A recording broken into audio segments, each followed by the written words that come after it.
here in southeastern Clay County, Minnesota, east of Barnesville. Farm here with my brother Michael. Together we operate around 2,200 acres, corn, soybeans, malt barley, alfalfa, cow-calf operation. We've been rotational grazing about 4 years. This group has about 245 head, about 189 cow-calf pairs, and 56 yearling heifers for replacements, and then 7 bulls. We're moved into this cool season perennial grass pasture. Base paddock yesterday. They get moved every 4 to 8 days depending on the size of our paddock and the time availability that we have. This paddock that they're in now is 53 acres in size, and we would typically use a polywire to split that down into at least 3 smaller paddocks to graze, so we are building more rest into the system and allowing that grass a chance to recover after grazing. When we started doing the rotational grazing and moving with polywire, it took a little bit of time for the cows to get acclimated to it, but now that they're used to that, when we go to move paddocks, it's as simple as really opening the gate and watching them walk right by you. Try not to chase our cows anywhere. Try to use manipulation of enticement to new grass and fresh growth that they're accustomed to going through now as we move them.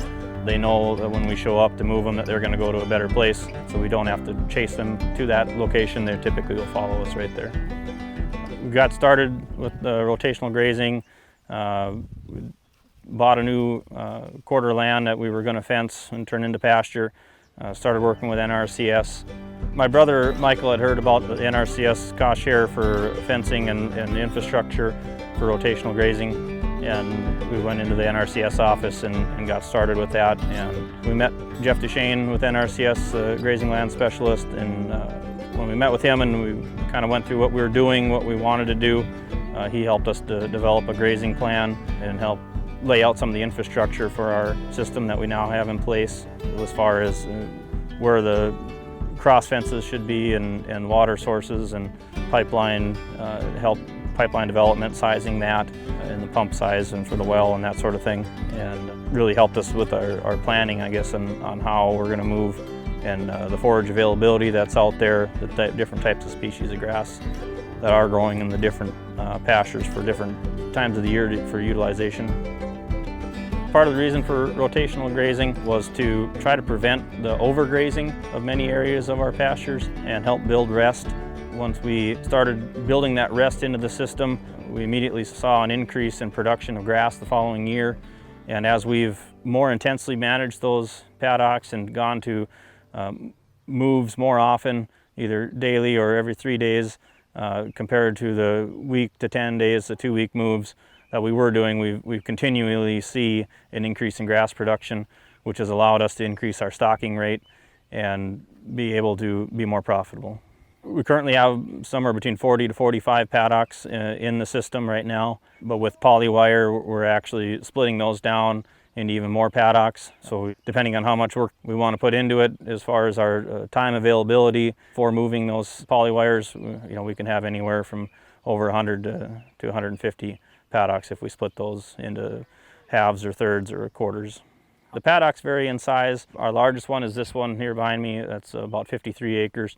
Majority of them are around that 20 to 25 acre in size, and then we have some smaller 9 to 15 acre size paddocks in part of the system as well. Have you noticed anything with animal handling and animal health with the management changes you've made over the years with going to more intensive, rotational grazing? And One thing about moving cows more often is you see them more often, and by combining all of our herds into one, you see every animal every day that you're out there to move them. And so if you're moving every day, you see them every day, and you see every one of them every day. And if you're out there every 4 days, you see them every 4 days. But you're also not driving to 4 different pastures every day or every 4 days to move 4 different herds. We go out to one, you check on them, you move them. And with the disposition has definitely improved. Not that we had a bunch of high-strung cattle before, but just the way they're handled. They come to you and they basically move themselves. When we roll up the polywire or open the gate, for the most part they walk right by you and they put their heads down and start eating right away. Oh yeah, yeah. Going back to kind of how you used to do things, how you manage now, I mean, how many days of grazing do you figure you get now compared to before you started implementing, rotational grazing and incorporating the cropland for grazing? Before we started doing this rotational grazing and the cover crops, we would typically start feeding end of October, 1st of November, and feed hay in the barnyard situation, hay and silage, corn silage, up until around the end of May, 25th of May or so, and then we'd kick them out to pasture. And now the way we do things, we start grazing cereal rye in the first weeks of May, and then we typically don't have to feed then anything as far as cows go until mid-January now, when we come off of our perennial pasture onto the cover crops after small grains in the fall for that October-November graze period, and we move into the full season cover crops in December, and then our grazing corn that we're grazing through the month of January to help fight with the snowpack. With the grazing corn, we're able to graze through quite a bit of snow because the majority of that feed is above the snow level. When we're moving these cows, we're trying to leave, the old take half, leave half saying goes pretty well. We're probably around that 40% utilization. We're trampling about 30% of it, 30 to 40%, and then leaving another 20 to 30% depending on the pasture and the timing of when we're moving, standing. And we try not to get anything below a 6-inch grass height before we move them.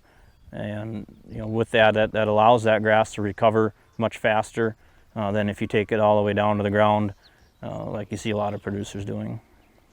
When we come off of the cover crops in the fall and go on to that full season cover crop and then that standing corn for winter feed in January, once we've consumed all that, then we do feed our cows a TMR ration, but we're not in the barnyard, we're out on the cropland doing that, and we're moving every 2 to 3 days with those bunks and spreading that nutrients out across the cropland landscape.